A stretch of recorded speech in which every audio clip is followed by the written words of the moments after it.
اور جب بھی فضول کام کرنے کو دل چاہے تو سوچیں کہ میں کمرہ امتحان میں ہوں، ایگزامینیشن ہال میں ہوں۔ یہ بھی یاد رکھیے نماز میں خشوع ہی تب آتا ہے جب انسان عام زندگی میں لغو باتوں سے، بے مقصد اور لا معنی سرگرمیوں سے دور رہتا ہے۔ حدیث میں آتا ہے کہ ایک نماز کے بعد دوسری نماز کے درمیان کوئی لغو نہ ہو، یہ علیین میں اندراج کا باعث ہے، یعنی انسان کے اعمال نامہ پھر علیین میں درج ہوتا ہے اور وہ بلند درجے میں لکھا جاتا ہے۔ یاد رکھیے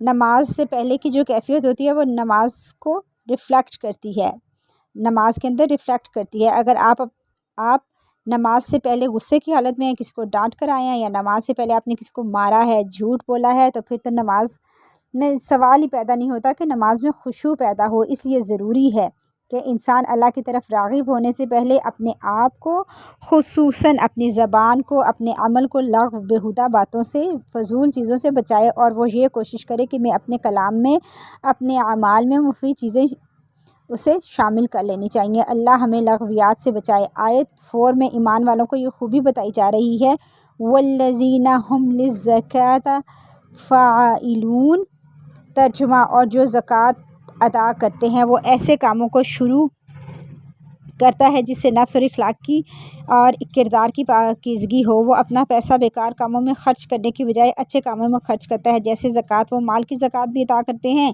اور اپنے نفس کا تزکیہ بھی کرتے ہیں۔ آیت 5 سے 7 میں کامیاب لوگوں کی صفت بتائی گئی ہے کہ آیت 5 سے 7 کا ترجمہ ہے، اور جو اپنی شرمگاہوں کی حفاظت کرتے ہیں سوائے اپنی بیویوں اور کنیزوں کے جو ان کے قبضہ میں ہوں، کیونکہ ان کے معاملات میں ان پر کوئی ملامت نہیں، البتہ جو اس کے علاوہ کچھ اور چاہیں، ایسے ہی لوگ حد سے بڑھنے والے ہیں، یعنی حلال کے علاوہ حرام راستے اختیار کرنے والے ہیں، دراصل اللہ کی حدود کو توڑنے والے ہیں۔ مومن جنسی بے روی سے بچتے ہیں اور عصمت اور عفت کی حفاظت کرتے ہیں۔ رسول اللہ صلی اللہ علیہ وآلہ وسلم نے فرمایا، جو عورت 5 وقت کی نماز پڑھتی ہے، ماہ رمضان کے روزے رکھتی ہو، اپنی شرمگاہ کی حفاظت کرتی ہو، اپنے شوہر کی اطاعت کرتی ہو، تو اس سے کہا جائے گا کہ جنت کے جس دروازے سے چاہو داخل ہو جاؤ۔ پھر آیت 8 میں ایمان والوں کی خوبی بتائی گئی ہے کہ وہ اپنی امانتوں اور وعدوں کا پاس رکھتا ہے۔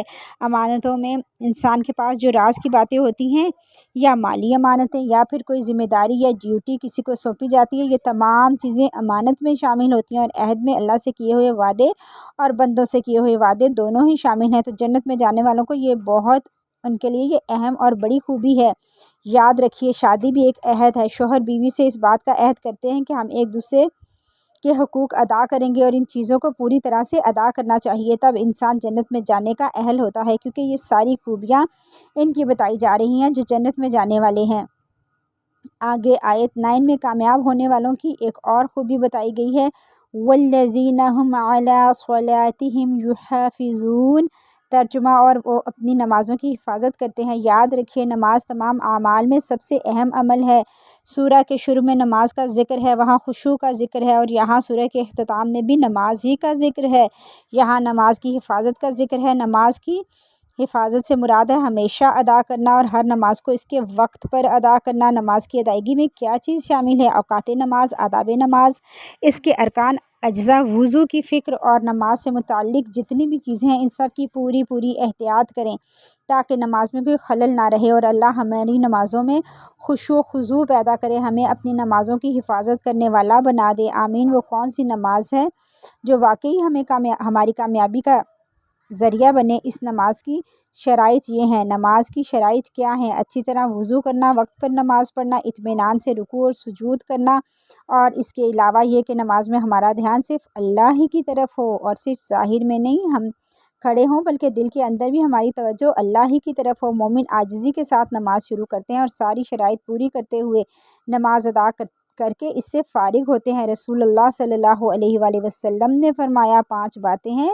جو ان کو ایمان کے ساتھ بجا لایا جنت میں داخل ہو گیا۔ جس نے 5 نمازوں کی، ان کے وضو، رکوع اور اوقات کے ساتھ حفاظت کی، پھر رمضان کے روزے رکھے، بیت اللہ کا حج کیا، زاد راہ کی طاقت اگر ہو تو خوش دلی کے ساتھ زکوٰۃ دی، تو ایسا شخص پھر جنت کا وارث ہے۔ ہم اپنا جائزہ لیں، کہیں ایسا تو نہیں کہ ہم نماز پڑھتے ہیں تو سارے مسئلے مسائل ہمیں نماز ہی میں یاد آتے ہیں۔ جنت الفردوس پانے والوں کے لیے یہ ضروری نہیں کہ ہم اپنی نماز کی طرف، جنت الفردوس پانے والوں کے لیے یہ بہت ضروری ہے، یہ بہت ضروری ہے کہ ہم اپنی نماز کی طرف توجہ دیں۔ یہ صفات اپنانے والوں کا انعام یہ ہے کہ آیت نمبر 10 اور 11 اولئک هم الوارثون الذین یرثون الفردوس ہم فیہا خالدون۔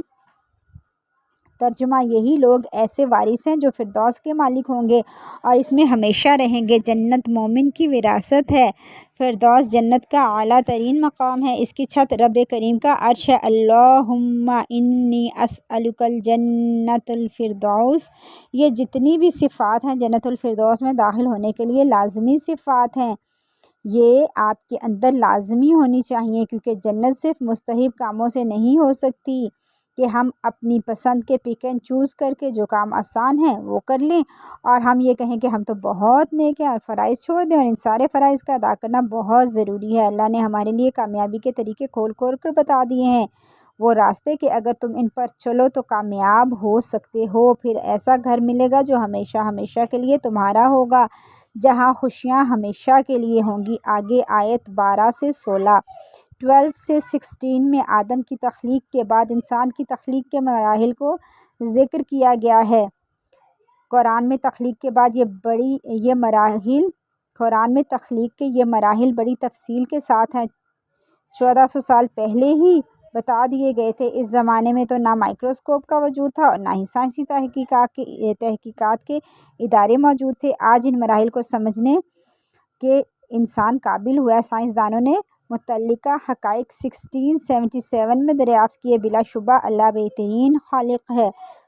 انسان اپنی زندگی کا پہلا مرحلہ گزار کر دنیا سے فنا ہو جاتا ہے۔ اس کے بعد اللہ اسے قیامت کے دن زندہ فرما کر حیات کے دوسرے مرحلے سے گزارے گا۔ آگے آیت 27 میں حضرت نوح علیہ السلام اور اہل ایمان پر رحمت کا ذکر آ رہا ہے۔ حضرت نوح علیہ السلام نے اپنی قوم کو اللہ کی طرف بلایا تو ان کی قوم نے ان کی بات نہیں مانی۔ نوح علیہ السلام نے اللہ سے دعا کی، رب انصرنی بما کذبون، اے میرے پروردگار، ان لوگوں نے جو مجھے جھٹلایا تو اس پر میری مدد فرما۔ ان کی دعا کے جواب میں اللہ تعالیٰ نے نوح علیہ السلام کو کشتی بنانے کا حکم دیا۔ آخرکار طوفان آیا، کشتی میں تمام اہل ایمان کے ساتھ دیگر مخلوقات کا بھی ایک ایک جوڑا سوار کرنے کا حکم دیا۔ پھر جب تم اور تمہارے درمیان تمہارے ہمراہ ہوں، کشتی میں جم کر بیٹھ جاؤ اور کہنا۔ آیت 28، الحمدللہ الذی نجانا من القوم الظالمین۔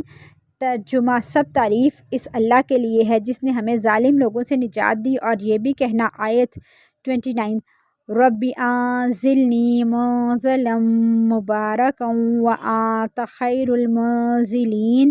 ترجمہ، میرے پروردگار مجھے برکت والی جگہ اتارنا اور تو سب سے بہتر اتارنے والا ہے۔ نوح علیہ السلام کو نہیں پتہ تھا کہ کشتی نے کہاں جا کے رکنا ہے، تو انہوں نے دعا کی اور یہ دعا اللہ تعالیٰ نے انہیں خود سکھائی تھی، جہاں جا کر ہماری کشتی ٹکی وہ جگہ اور وہ ٹھکانہ بھی ہمارے لیے بابرکت ہو جائے۔ تو یہ منزل پر اترتے وقت کی دعا ہے۔ آپ جب کسی جگہ ٹریول کر کے جائیں تو یہ پڑھ سکتے ہیں۔ طوفان میں تمام کافر ہلاک ہو گئے اور صرف اہل ایمان محفوظ رہے۔ اللہ تعالیٰ نے نوح علیہ السلام اور ان کے ساتھیوں کو محفوظ رکھا اور جو بھی کشتی میں سوار تھے بابرکت طریقے سے اتر کر بابرکت جگہ پر ان کو عطا کر دی گئی۔ آگے آیت 57 سے 61 میں مومنوں کی باطنی صفات کا ذکر آ رہا ہے، جس میں سے ایک یہ بھی ہے۔ آیت 16، والذین یؤتون ما آتوا وقلوبهم وجلۃ انہم الی ربہم راجعون۔ ترجمہ، اور وہ اللہ کی راہ میں دیتے ہیں، جو بھی دیں ان کے دلوں کو دھڑکا لگا رہتا ہے کہ وہ اپنے پروردگار کے پاس لوٹ کر جانے والے ہیں۔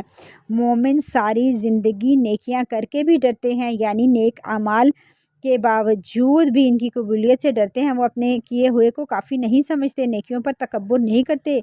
بہت نیکیاں ہو گئیں، کوئی بھی کام کریں، یا چاہے وہ مالی عبادت ہو، جسمانی یا دوسروں کی خدمت، ان کے اندر ہر وقت ڈر لگا رہتا ہے کہ وہ اللہ تعالیٰ اس کو قبول فرمائے۔ اپنا جائزہ لیں، روزہ رکھ کے ہمیں ڈر لگتا ہے کہ ہمارا روزہ ہوا یا نہیں، اور ہم تو بڑے کانفیڈنٹ ہوتے ہیں کہ ہم نے تو کچھ بھی کھایا پیا نہیں۔ یاد رکھیں، روزہ صرف کھانا پینا چھوڑنے کا نام نہیں، بلکہ لغو باتیں چھوڑنے کا بھی نام ہے، غیبت، جھوٹ، چغلی چھوڑنے کا نام ہے۔ اسی طرح نماز پڑھ کر بھی مطمئن نہیں ہو کہ ہم نے تو اتنی رکعتیں پڑھ لی، بلکہ یہ ڈر ہو کہ قبول ہوئیں یا نہیں ہوئیں۔ یہ دعا ہے کریں کہ اللہ کو پسند آ جائیں۔ اسی طرح صدقہ خیرات کرتے ہوئے بھی اس بات کا ڈر ہو کہ اللہ کو پسند آ جائے۔ کبھی بھی کسی نیکی کا غرور دل میں نہیں آئے کہ میں نے تو بہت کچھ کر لیا۔ یاد رکھیں، نیکی کرنے والوں کو اپنی نیکیوں کا مان نہیں ہوتا، انہیں لگتا ہے ابھی تھوڑا کام کیا ہے۔ جس کو یہ خیال ہو کہ ہم نے بہت کچھ کر لیا وہ تو پھر سست ہو جاتے ہیں، اور جو لوگ سست نہیں ہوتے وہی آگے بڑھ جاتے ہیں، اور وہ ہیں سبقت کرنے والے۔ اس لیے مطمئن ہو کر نہ بیٹھ جائیں کہ سارے روزے رکھ لیے، روزے ختم ہو گئے، اب یہ بھی دیکھنا ہے کہ ان کی کوالٹی کیا ہے، ہم روزوں میں کیا کرتے رہے ہیں۔ مومن سارے کام کر کے اس کے علاوہ نیکیوں میں آگے بڑھ کر اللہ سے ڈرتے ہیں کہ کہیں ایسا نہ ہو کہ ریاکاری آ گئی ہو، کوئی ایسا نہ ہو کہ کچھ حرام کی ملاوٹ ہو گئی ہو، کہیں ایسا نہ ہو ہم نے کسی کو تانا دیا ہو، اذیت دی ہو، احسان جتایا ہو، یا ہم سے فرائض میں کوئی کمی رہ گئی ہو۔ اگر نیک کام کر کے بھی وہ لوگ ڈرتے ہیں کہ پتہ نہیں اللہ کو پسند آیا کہ نہیں، اور نیک کاموں کی قبولیت کے لیے دعا کرتے ہیں، ربنا تقبل منا، اے اللہ ہم سے ہماری ساری نیکیاں قبول فرما لے، نیکیوں کا ہمیں دنیا اور آخرت میں بہترین اجر دے، اور ہمیں مزید نیکیاں کرنے کی توفیق عطا فرما۔ آگے آیت 61 میں مومنوں کی یہ خوبی بتائی جا رہی ہے۔ 61 اولئک یسارعون فی الخیرات وہم لہا سابقون، ترجمہ یہی لوگ ہیں جو نیک کاموں میں جلدی کرتے ہیں اور ایک دوسرے سے آگے نکل جانے کی کوشش کرتے ہیں، اور وہ یہ نہیں دیکھتے کہ کون کیا نہیں کر رہا، اور وہ یہ دیکھتے ہیں کہ کون کتنا کر رہا ہے، تو مجھے اس سے بھی زیادہ کرنا ہے۔ رمضان کے بعد اب یہی روٹین بنائیں، مسلسل قرآن سے تعلق قائم رکھیں، اس کے لیے کسی نہ کسی ایسے کورس سے جڑ جائیں جس کی وجہ سے آپ قرآن سے کچھ تعلق قائم کر سکیں، دنیا کے کاموں کے ساتھ قرآن کے ساتھ آپ کا تعلق مضبوط ہو، قرآن کے معنی کو سمجھیں، غور و فکر کریں، اپنی زندگی کو بہترین کر سکیں، تاکہ اللہ تعالی ہمیں قرآن مجید میں غور و فکر تدبر کرنے کی توفیق دے، اور عمل کرنے کی اور نیکیوں میں آگے بڑھنے کی توفیق دے۔ آگے آیات میں آفات سے محفوظ رہنے اور شیطان کے حملوں سے بچاؤ کی خوبصورت دعائیں آ رہی ہیں۔ آیت 94 میں بتایا گیا کہ کفار مکہ کے مسلسل انکار کی وجہ سے نبی صلی اللہ علیہ وآلہ وسلم کو پریشانی ہو گئی تھی کہ کہیں ایسا نہ ہو کہ جس کی وجہ سے پچھلی قوموں پر عذاب آئے تھے اس قوم کو بھی عذاب نہ لے ڈوبے، تو نبی صلی اللہ علیہ وآلہ وسلم سے دعا کی کہ ترجمہ آیت 93-94 پروردگار جس عذاب کی انہیں دھمکیاں دی جا رہی ہیں اگر وہ میری موجودگی پر آ جائے تو اے میرے پروردگار مجھے ان ظالموں میں شامل نہ کرنا۔ اسی طرح آیت 96 میں برائی کا جواب بھلائی سے دینے کا حکم آیا ہے۔ آیت 96 ادفع باللتی ہی احسن السیئات، ترجمہ آپ ان کے جواب میں بھی ایسی بات کہیے جو بہت اچھی ہو، اور یہ بھی بتایا گیا کہ ایسا کرنے سے شیطان روکے، تو شیطان سے بچنے کی دعا بھی سکھائی گئی ہے۔ ربی اعوذ بک من ہمزات الشیاطین واعوذ بک ربی ان یحضرون، اے میرے رب تیری پناہ شیاطین کے وسوسوں سے، اور اے میرے رب تیری پناہ کہ وہ میرے پاس آئیں۔ نبی صلی اللہ علیہ وآلہ وسلم کو کہا جا رہا ہے، اس میں سبق ہمارے لیے بھی ہے۔ شیطان کے حملوں سے بچنے کے لیے تعوذ بہترین چیز ہے۔ نبی صلی اللہ علیہ وآلہ وسلم نے فرمایا جب آدمی کو غصہ آ جائے تو وہ کہے اعوذ باللہ، تو اس سے اس کا غصہ ختم ہو جائے گا۔ تعوذ پڑھنے کو معمولی نہ سمجھیں، غصے کی حالت میں غلط بات انسان کی آخرت پر بات کر سکتی ہے۔ بعض اوقات ہم غصے میں بڑی بڑی سخت باتیں کہہ جاتے ہیں اور بعد میں کہتے ہیں سوری میں غصے میں تھی۔ ایسا نہیں کریں، ایسا نہ ہو کہ سارے اعمال برباد ہو جائیں۔ اللہ سے دعا کریں کہ اللہ غصے کے وقت ہمارے ہی شر سے بچائے، ہم کوئی ایسی بات نہ کریں، شیطان کی کوئی چال بھی مجھ پر اثر انداز نہ ہو۔ سب سے زیادہ شیطان انسان پر حملہ آور نماز کے وقت ہوتا ہے۔ اگر ہماری نماز درست ہو جائے باقی ساری چیزیں خود بخود درست ہونے لگیں گی۔ آیت 100 میں غافل انسان کی حسرتناک موت کا بتایا گیا ہے۔ غافل انسان پر موت کی سختی آتی ہے تو وہ اللہ سے فریاد کرتا ہے کہ مجھے کچھ مہلت دے دی جائے تاکہ میں کچھ نیکیاں کر کے موت کے بعد کی زندگی کے لیے تیاری کر لوں۔ جواب دیا جاتا ہے ہرگز نہیں، اس سے پہلے جب کوئی آفت آئی تھی تو یہ نیک بن جانے کا وعدہ کرتا تھا اور آفت ٹلنے کے بعد دوبارہ سرکشی کرتا تھا۔ اب اسے عالم برزخ میں قیامت کے واقعہ ہونے تک انتظار کرنا پڑے گا۔ آج ہمارے پاس وقت ہے لیکن آج ہم کچھ نہیں کرتے، ہم وقت کو فضول باتوں میں ضائع کر دیتے ہیں۔ سورۃ المؤمنون مکمل ہوئی، اب آگے سورہ نور ہے۔ سورہ نور سورہ نساء کے بعد سورہ نور مشہور ہے۔ سورہ نور میں عورتوں کے متعلق احکامات اور مسائل آئے ہیں۔ آیت نمبر 1 سورۃ انزلناہا وفرضناہا وانزلنا فیہا آیات بینات لعلکم تذکرون۔ ترجمہ، یہ ایک سورت ہے جسے ہم نے نازل کیا اور اس کے احکام کو لوگوں پر فرض کر دیا اور اس میں واضح آیات نازل فرمائیں تاکہ سبق حاصل کرو۔ اس صورت میں اللہ تعالیٰ نے صاف صاف بتا دیا کہ یہ کلام اللہ کی طرف سے ہے اور سارے احکام اللہ ہی نے فرض کیے، اس پر عمل کرنا لازم ہے۔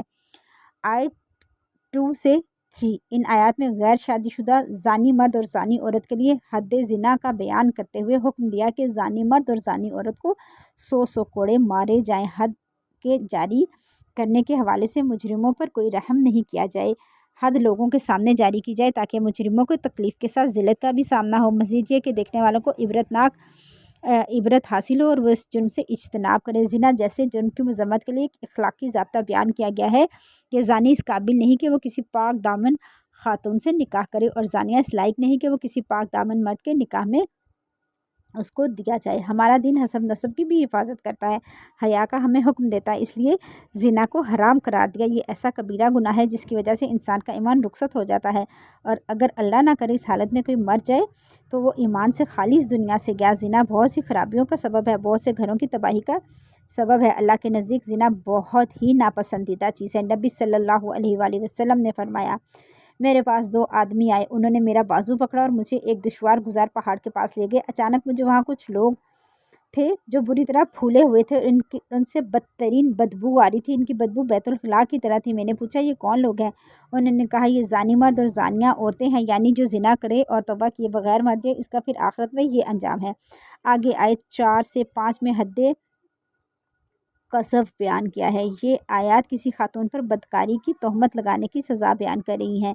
اگر کوئی شخص کسی پاک دامن خاتون پر زنا کا الزام لگائے اور ثبوت کے طور پر 4 گواہ پیش نہیں کر سکے، اسے سزا کے طور پر 80 کوڑے مارے جائیں گے اور آئندہ کبھی بھی اس کی گواہی قبول نہیں کی جائے گی، البتہ وہ اپنی اس حرکت پر نادم ہو کر توبہ کرے۔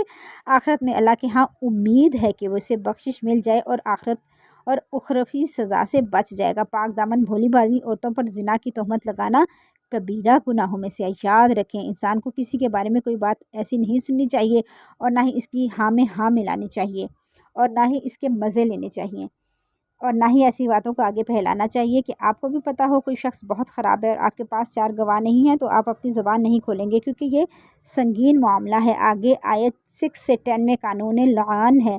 ایک شخص اپنی بیوی کو زنا کرتے ہوئے دیکھ لے اور اس کے پاس 4 گواہ نہ ہوں تو عدالت میں قاضی کے سامنے 4 بار قسم کھا کر اپنی صداقت کا ثبوت دے گا۔ 5ویں بار قسم کھا کر کہے گا اگر وہ جھوٹا ہے تو اس پر اللہ کی لعنت ہے، اور اس کا بھی امکان ہے شوہر جھوٹی قسمیں کھا رہا ہو، بیوی پر بہتان لگا رہا ہو۔ لہٰذا اگر بیوی 4 بار قسمیں کھا کر شوہر کے جھوٹا ہونے کی گواہی دے دے، پھر 5ویں بار شوہر کے سچا ہونے کی صورت میں اپنے خلاف اللہ کا غضب نازل کرنے کی بددعا کرے تو اس میں حد کا نفاذ روک دیا جائے گا۔ آگے کی آیات 11 سے واقعہ افک کا ذکر آ رہا ہے۔ یہ آیات اس بہتان کا ازالہ کر رہی ہیں جو حضرت عائشہ رضی اللہ تعالیٰ عنہا پر لگایا گیا تھا۔ غزوہ بنو مطلق سے واپسی کے دوران منافقین کے سردار عبداللہ بن ابی نے حضرت عائشہ رضی اللہ تعالیٰ عنہا پر تہمت لگائی کہ منافقین نے مل کر اس تہمت پر ایک مہم کی صورت میں پھیلانا شروع کر دیا۔ بعض سادہ لو انسان یعنی مخلص مسلمان بھی اس مہم سے متاثر ہوئے۔ ان آیات میں بہتان لگانے والے کو سخت عذاب کی وعید سنائی گئی ہے۔ سادہ لو مسلمانوں کو متوجہ کیا گیا ہے کہ انہوں نے کیوں ام المؤمنین کے حوالے سے بدگمانی کی اور ایک اور جھوٹ کو عام کرنے میں حصہ لیا۔ آیت 16 وَلَوْلَا إِذْ سَمِعْتُمُوهُ قُلْتُم مَّا يَكُونُ لَنَا أَن نَّتَكَلَّمَ بِهَٰذَا سُبْحَانَكَ هَٰذَا بُهْتَانٌ عَظِيمٌ۔ ترجمہ، جب تم نے یہ قصہ سنا تو تم نے یوں کیوں نہیں کہہ دیا کہ یہ ہمیں مناسب نہیں ایسی بات کریں، سبحان اللہ، یہ تو بہت بڑا گناہ ہے۔ حضرت عائشہ رضی اللہ تعالیٰ عنہا پر الزام لگایا جانا اللہ کے نزدیک بہت بڑی ناراضگی کی بات تھی۔ یاد رکھیے، گناہوں کو حقیر نہیں سمجھنا۔ ہم بعض اوقات کہہ پڑتے ہیں کہ چھوٹی سی بات ہے، کر لیتے ہیں، کیا فرق پڑتا ہے، توبہ کر لیں گے۔ ابن سیرین کہتے ہیں اللہ کی قسم جو گناہ مجھ سے ہو گئے میں ان پر نہیں روتا بلکہ میں ان گناہوں پر روتا ہوں جنہیں میں نے حقیر جانا، وہ اللہ کے ہاں انتہائی سنگین ہوتے ہیں۔ آیت 17 میں ہے یعظکم اللہ ان تعودوا لمثلہ ابدا ان کنتم مؤمنین۔ ترجمہ، اللہ تمہیں نصیحت کرتا ہے اگر تم مومن ہو آئندہ کبھی ایسی حرکت نہ کرنا۔ اس کے اندر ہمارا بہت بڑا سبق ہے ہمارے لیے۔ بعض اوقات ہماری زندگی میں ایسی چیزیں پیش آ جاتی ہیں جو ہمارے لیے سخت تکلیف دہ ہوتی ہیں اور ہم کہتے ہیں کاش ہم اس سے پہلے ہی دنیا سے چلے جاتے اور ہمیں یہ دن نہ دیکھنا پڑتا، لیکن اللہ تعالیٰ ایسی آزمائشوں سے بھی بندے کو بہت کچھ سکھاتا ہے۔ حضرت عائشہ رضی اللہ تعالیٰ عنہ کے بارے میں یہ آیتیں نازل ہوئی جو قیامت تک پڑھی جائیں گی۔ ان کی براءت نازل ہوئی، ان کے بارے میں بات کر کے ان کا دفاع اللہ تعالیٰ نے کر کے ان کو عزت بخشی۔ ان پر جو بہتان لگایا گیا تھا اس کی وجہ سے بہت بڑے ثواب کا حصہ ملا۔ پھر اس سارے واقعے میں مومنوں کے لیے بہت بڑی نصیحت بھی تھی۔ بہتان لگانے والوں کی سزا بھی سامنے آئی، اللہ تعالیٰ کی طرف سے کچھ قانون بھی آگے، اگرچہ یہ ایک شر تھا لیکن اس شر میں بہت سارا خیر بھی نکلا۔ ہمارا یہ رویہ ہونا چاہیے کہ زندگی میں انسان صرف خیر پر راضی نہ ہو، اگر کوئی تکلیف دہ چیز زندگی میں سامنے آ گئی ہے تو اس پر بھی اللہ سے ناراض نہیں ہو اور مسلسل یہی سوچے کہ اس پر بھی کوئی خیر ہے اور دعا کریں اللہ مجھے اس کی خیر دکھائے اور میرے دل کو حوصلہ دے دے، کیونکہ ایسے مواقع پر صبر کرنا ہی بڑا مشکل کام ہے۔ آگے آیت 19 سے 20 میں مسلمانوں میں بے حیائی پھیلانے والوں کا برا انجام بتایا گیا ہے۔ ان آیات میں ایسے لوگوں کو دنیا اور آخرت کے عذاب کی دھمکی دی گئی ہے جو مسلمانوں میں بے حیائی پھیلاتے ہیں۔ نبی صلی اللہ علیہ وآلہ وسلم نے فرمایا بے شک اللہ بے حیائی پسند نہیں کرتا، بے حیا سے اور بے حیائی تلاش کرنے والے سے بغض رکھتا ہے، اور قیامت اس وقت تک قائم نہیں ہوگی جب تک ہر وقت فحش اور بے تکلف فحش گوئی عام نہ ہو جائے، یعنی قیامت کے قریب فحش باتیں، بے حیائی کی باتیں کھلے عام کی جانے لگیں گی اور کوئی برا نہیں مانے گا۔ لباس، زبان اور حرکات سب میں ہر طرح کا فحش اللہ کو پسند نہیں۔ آیت 23 سے 25 میں پاک دامن بھولی بھالی عورتوں پر تہمت لگانے والوں کو بدترین ان کا انجام بتایا گیا ہے کہ ان پر دنیا اور آخرت میں لعنت اور پھٹکار ہوتی ہے۔ قیامت کے دن ان کی زبانیں، ہاتھ پاؤں ان کے جھوٹا ہونے کی گواہی دیں گے۔ آگے بتایا گیا کہ اللہ نے خبیث عورتیں خبیث مردوں کے لیے اور پاکیزہ عورتیں پاکیزہ مردوں کے لیے بنائی ہیں۔ آیت نمبر 27 سے 29 میں کسی کے گھر داخل ہونے کے لیے ہدایات ہیں، کسی کے گھر داخل ہونے کے لیے دستک دی جائے اور جب پوچھا جائے کہ کون ہے تو اپنا تعارف کرایا جائے، گھر والوں کے لیے سلام پیش کر کے سلامتی کی دعا کی جائے، کسی کی بغیر اجازت کے بغیر کسی کے گھر میں داخل نہیں ہونا چاہیے، اگر صاحب خانہ ملاقات کے لیے وقت نہ دیں تو بغیر ناراضگی کے واپسی اختیار کی جائے۔ ایسے کسی گھر میں داخل ہونے کی اجازت نہیں جہاں کسی کی رہائش نہیں ہو اور وہاں پر کسی ضرورت کی فراہمی کا انتظام ہو۔ یاد رکھیں اچانک کسی کے گھر میں مت چلے جاؤ، دروازہ بجا دینا، بیل بجا دینا یا فون کر کے بتا دینا، کوئی بھی چیز جس کے ذریعے گھر والوں کو پتہ لگ جائے کوئی آ رہا ہے، اس کا استعمال ضروری ہے۔ ہمارا کیا طریقہ کار ہے؟ ہم بغیر اطلاع کیے سرپرائز دینے کے لیے دوسروں کے گھر عین دوپہر کے وقت پہنچ جاتے ہیں جب وہ سو رہے ہوتے ہیں، خوب بیل بجاتے ہیں، اگر کوئی نہ کھولے خود ہی گیٹ کھول لیتے ہیں ہاتھ ڈال کر یا کسی اور طریقے سے، پھر آگے اندر کا دروازہ کھٹکھٹاتے ہیں، اگر نہیں کھولے تو کھڑکیوں سے آوازیں لگاتے ہیں اور کہتے ہیں لگتا ہے جان کے کوئی نہیں کھو رہا، اور پھر بھی نہ کھولے تو گھر جا کے فون کرتے ہیں، خوب سناتے ہیں، اور اگر کوئی موبائل پاس ہی ہو تو باہر ہی سے سنا دیتے ہیں۔ اس کے برعکس قرآن کہہ رہا ہے پہلے اپوائنٹمنٹ لو، اجازت لو، سلام کرو، پھر داخل ہو، اس کے بعد کوئی کہے میں مصروف ہوں تو چلے جاؤ، برا نہیں مناؤ۔ اچھے بھلے دین پڑھے ہوئے لوگ بھی یہی حرکتیں کرتے ہیں۔ اس سے یہ پتہ چلتا ہے کہ ہمارا معاشرہ کتنا اسلامی معاشرہ ہے۔ آگے آیت 30 میں ہے آنکھ دل کا دروازہ ہے، جو چیز آنکھ سے دل میں چلی جاتی ہے بعض اوقات دل میں بیٹھ جاتی ہے، تو آنکھ کے فتنے سے بچنے کی کوشش کرنی ہے۔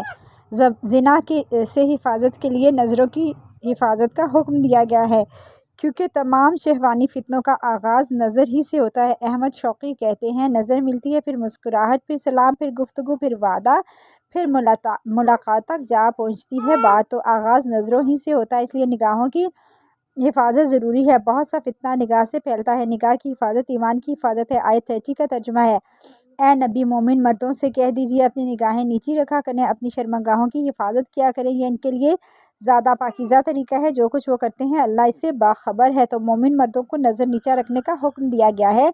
اس کا یہ مطلب ہرگز نہیں کہ انسان کسی بھی چیز کو نظر بھر کے نہیں دیکھے، راستہ چلتے ہوئے بھی دیکھنا ہے،